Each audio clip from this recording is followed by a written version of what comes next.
Shi, Su, Shou. And I was very curious to what it meant, so I looked it up, and it just simply means you hear, you think, you practice, and you verify. And it just simply reminded me of the idea of trying to bring things into long-term memory. I hear something, maybe I spend some time thinking about it, I practice it, and then I bring it back. I do retrieval. I verify. So I grabbed a calligraphy brush and just made a picture of that. That was in the book. Here is something that really surprised me. Said and been taught that different people have different learning styles. A visual learner, eyes. Auditory learner, ears. Somebody who's very active physically, tactile. I have a son who is not a good student, but he's a very good athlete. So I say, oh, he has tactile skills. In other words, his body, physically. So hearing, seeing, or doing. Okay, doing, being active. What about these learning styles? Like I said, for many, many years, I've been taught that they're very important and that I should match my teaching to your learning style, especially if you are having difficulty.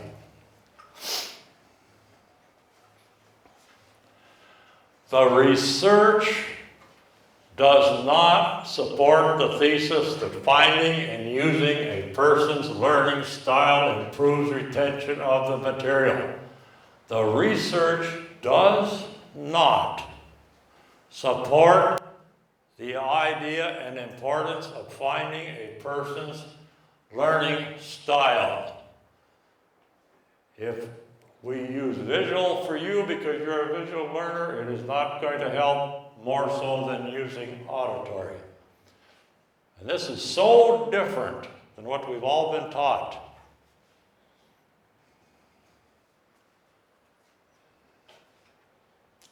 Now, this does not mean that you should not use various ways of teaching.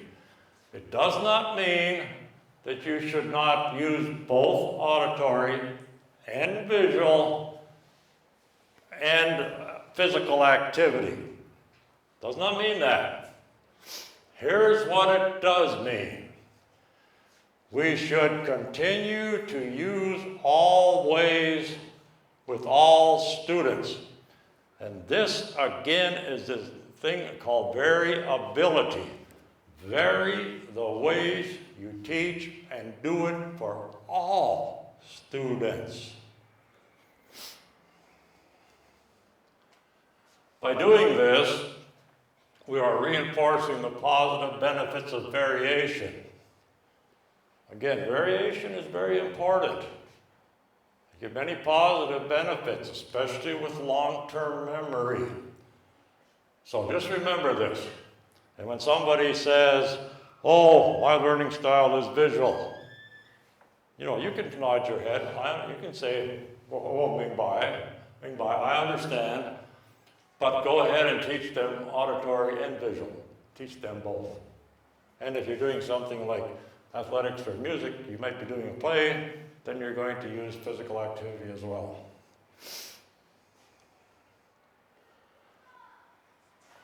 Okay, neurogenesis. Neurogenesis. Retrieval practice. I've talked about retrieval practice over and over and over again today. You need to bring things back. You need to stop studying, close the book, and see if you can bring it back. And you need to try the next day and the next day also. If you can do it 2 or 3 days later, it's probably moving into long-term memory. Rehearsal simply means to try it. Do it again. Learn the rules. That's particularly true, of course, in mathematics and scientific endeavors. Construction of mental models. Well, that's just when I sit back and I close my eyes and I think, oh, let me visualize this. Let me see how this is going to be. But all of these, all of the evidence that we're getting to date from the experts and the scientists in the labs is that we have a brain that is much, much more plastic than we realize. They used to say, that your brain, you're born with your brain a certain way. And it pretty much is what you have. Well, the evidence says, no, that's not true. You can actually change it yourself depending on how you study or what you do with your life. This is just another way of saying about reflecting. How did I do? Am I pleased with the results? How could I do better next time? Just simple reflection on things. When you teach, I've noticed that good teachers will look at things, they'll say, how did I do? Maybe half of the teachers don't know how to do the math problem. Am I pleased with the results? No. Half of the students do not know how to do it. How could I do it better next time? Matter of fact, I was taught years ago that the only real good reason for testing and quizzes is to find out how good your teaching is. Not to find out how good the students are, it's to find out how good you teach. And you look at it that way. How could I do better next time? Maybe I teach a lesson and I give a test and 90% everybody gets good grades. Great, Mike, you did a good job. But if half of the students don't, I better say, Mike, you did not do such a good job. How could I do it better next time? My concluding statement for this thing about brain plasticity is, for goodness sakes, tell your students that they have the ability to learn. Tell them they are in control of their learning. And then, that's first. See, first you want them to believe that they really can learn. You want them to believe that they can really become better. Better at English, better at math, better at Chinese. If you can first get them to believe that they can get better, then teach them the best ways to study. And remember, the best way to study is not to simply read the chapter, read it again, read it again.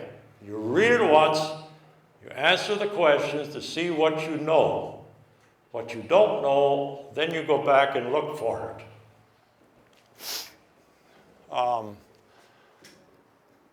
There's a gentleman, and I think he's out in California. He is, I think you refer to it as ABC, American-born Chinese. But he writes in English, and he wrote a book called The Lunar Doll. And he just talks about the seasons, and it's kind of cyclical with the seasons and the lunar months. But he made this comment, I just liked it, so I took it. Self-knowledge is enlightenment, and self-control is great power. And again, your learning is under your control. You have great power if you are self-controlled and have self-discipline. So that's just a quote that I like. I wanted to leave you with some recommended reading. And everything that you will see here, I have read myself.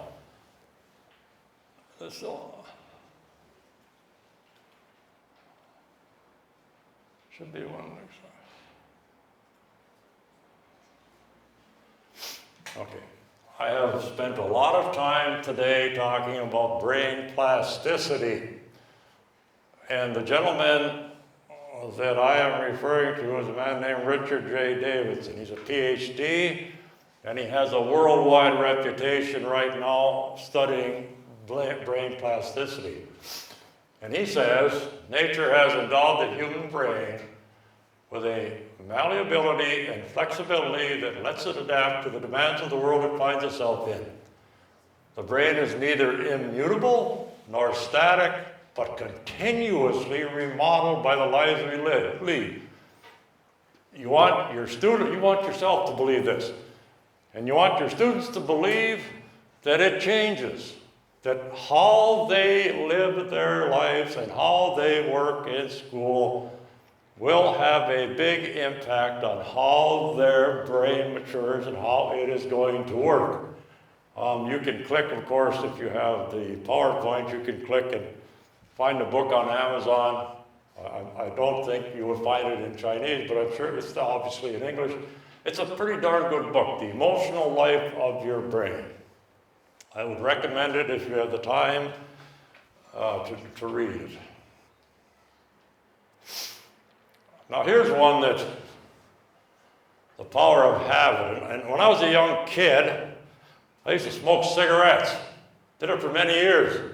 I think I smoked cigarettes from the time I was about 13 until I was about 30. You talk about an addiction and a terrible thing to try to stop. Because it's such a powerful habit, and it also has effects on your body. But there's a book written, I read it, matter of fact, I sent a copy to Luke, I believe he has read it. The Power of Habit.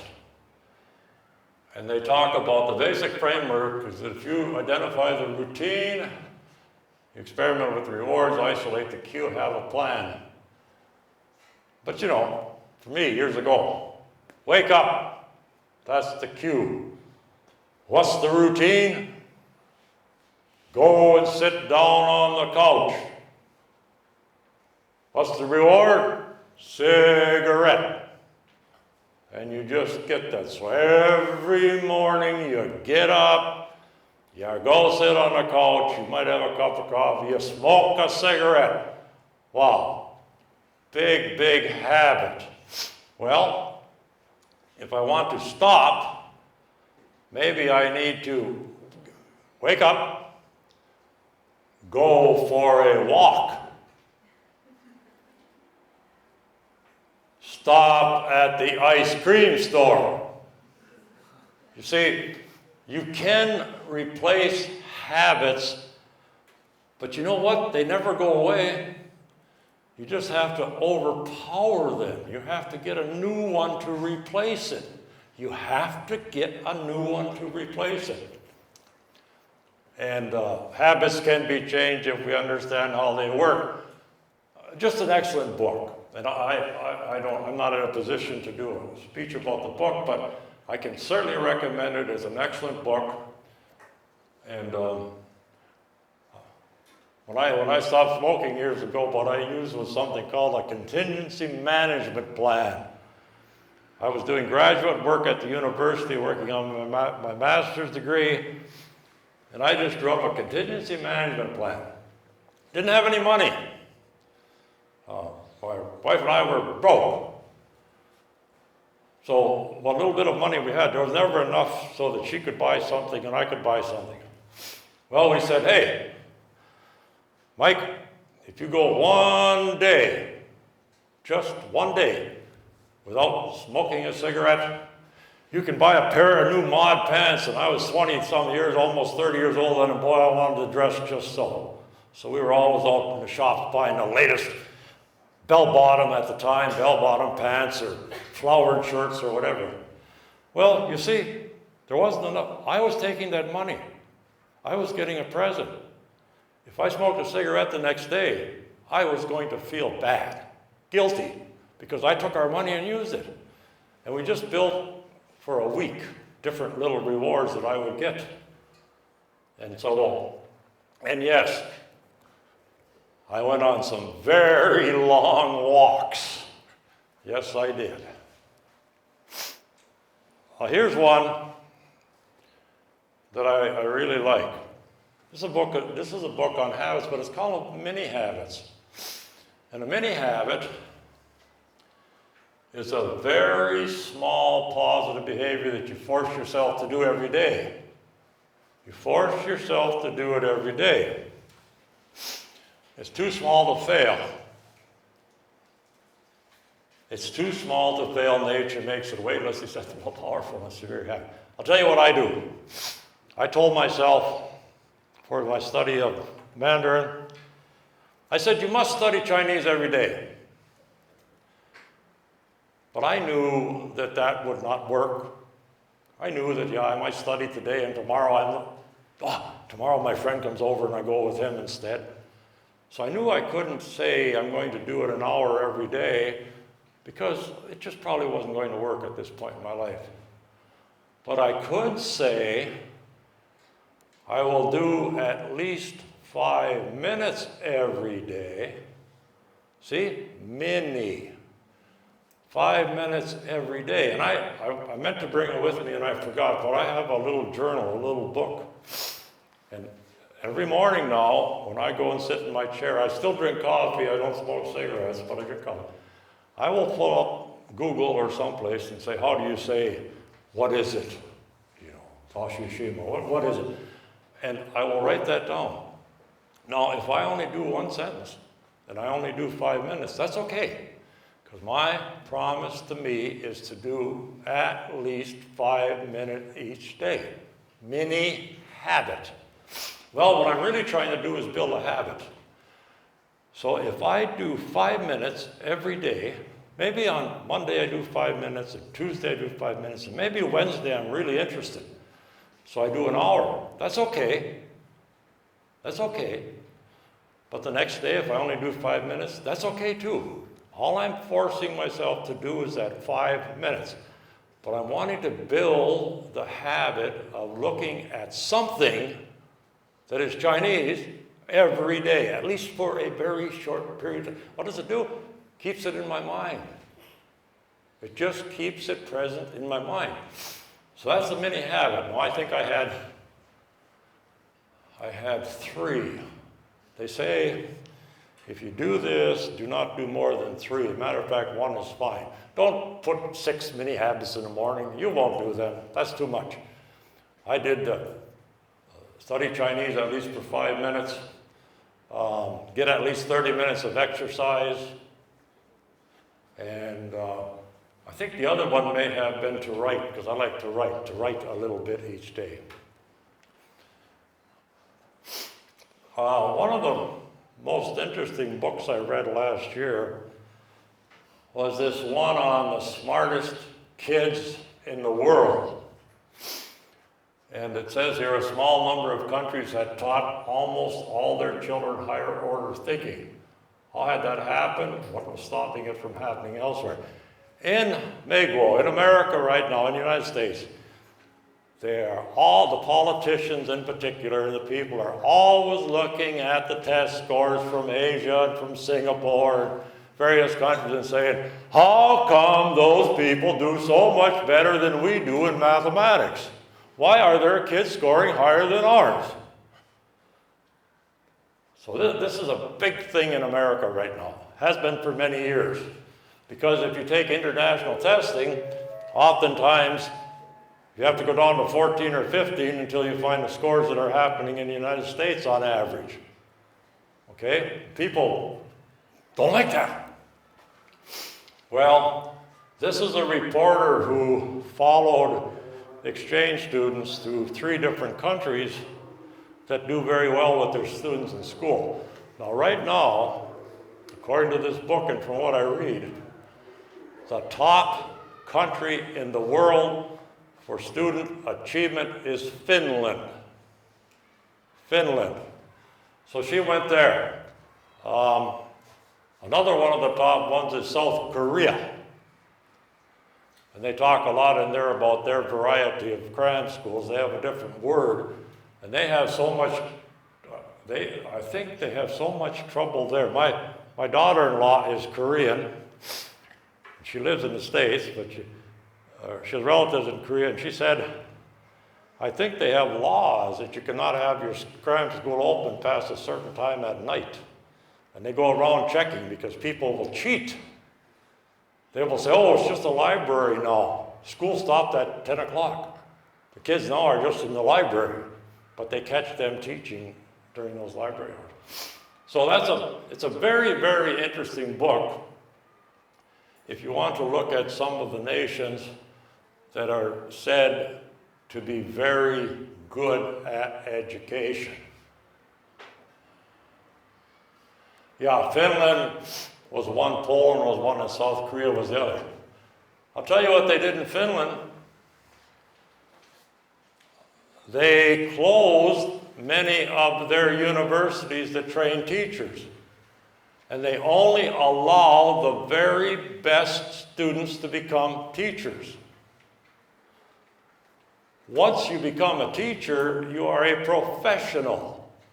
And you are receiving a salary, and you are receiving the same respect that lawyers and many other people receive. Those that go into law, those that go into medicine. So they have made it much more difficult to become a teacher, but then they really reward their teachers after they become teachers. Oh, I wanted to just give you a couple ideas maybe you could take back to your school. Here's one that you can think about in teaching English. Maybe you've heard about a gratitude journal. My wife taught me this years ago. You know, you just take a journal, and every day when you get up, you say, Mike, what am I grateful for today? Oh, I am grateful that I have my wife. I am grateful that my children are not in trouble. I am grateful that I am healthy. And then tomorrow, I take out my little book. What am I grateful for? Oh, I finally found some bubble tea in Wisconsin. You know, oh. So, I got to thinking one day, what if I combined my gratitude thoughts and my Chinese? So, here was the idea. Very simple. I got this little journal, and the first thing I do is I say, what is one thing I am happy for? Oh, I am so happy I can go to Taiwan this year. Now, what has happened? I have thought a happy thought. My mind is in a positive way. Now I'm going to study my line of Chinese. See, I'm putting something positive there. I call it priming. It's like priming a pump. So that's just something to think about. A language gratitude journal, you can combine it with,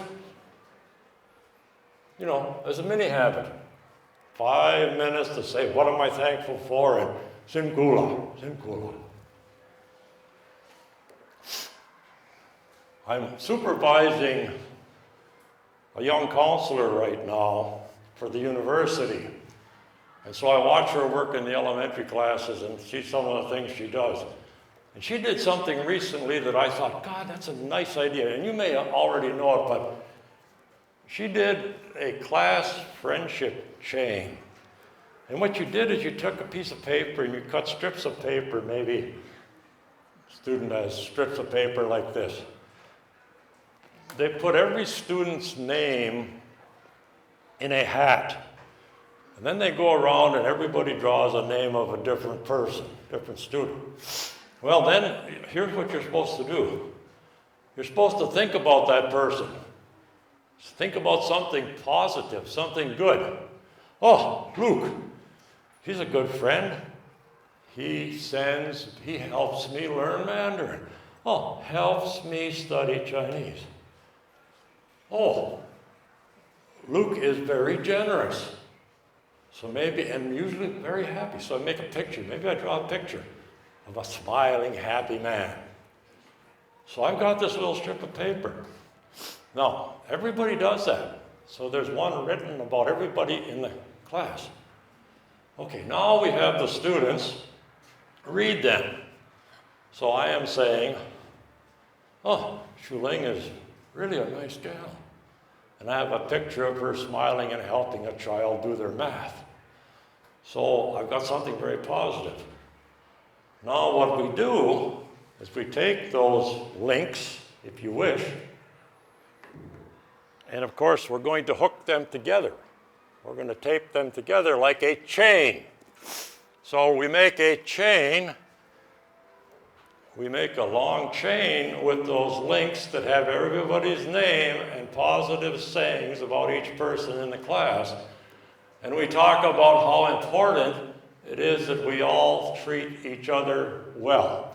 It's called a friendship chain.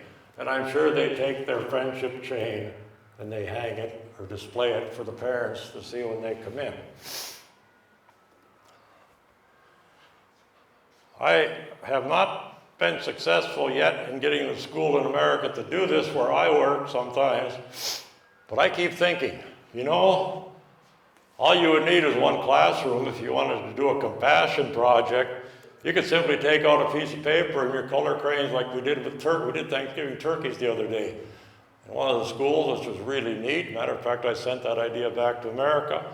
But just colored the feathers, and on each feather you said something you were thankful for. Kids said, I'm really thankful for my parents, I'm really thankful for my teacher. And they were different colors, and then you cut out the turkey and you pasted the thing. So, but you can just do you could do a compassion project. You could say, take a sheet of paper, think about compassion, and then draw a picture or paint a picture, whatever.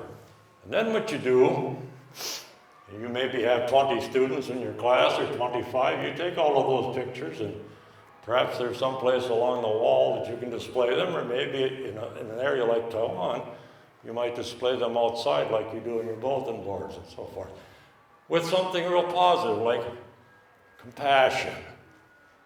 You could do it for other things, I'm sure, other good character traits, but compassion is the one that I'm familiar with at this point.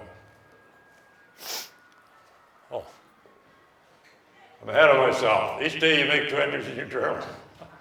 Here's some English directions on doing the gratitude journal. I've already said what they are, but I just really like this idea. I just really like it. This could be your, you can read it for yourself, but I'd love to know if anybody tries something like this. Let me know or let Luke know. I'd be very interested in whether or not it works or helps.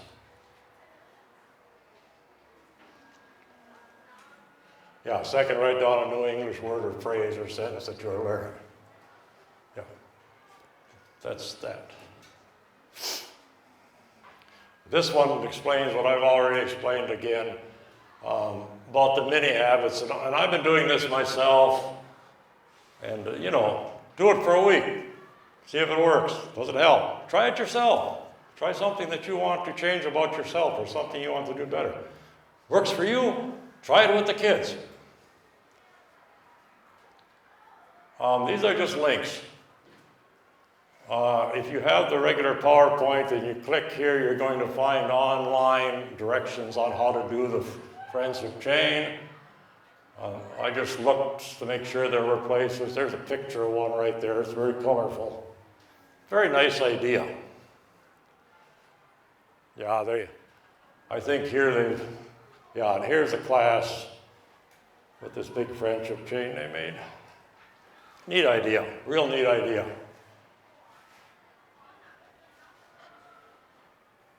Oh, this talks about the compassion project. I would encourage you, I really would, I would encourage you to click on this link, or simply, you have that handout, go on Google and look up Lacrosse Compassion Project, and there will be all kinds of information about the project that was done by thousands of students in lacrosse. Thousands of students.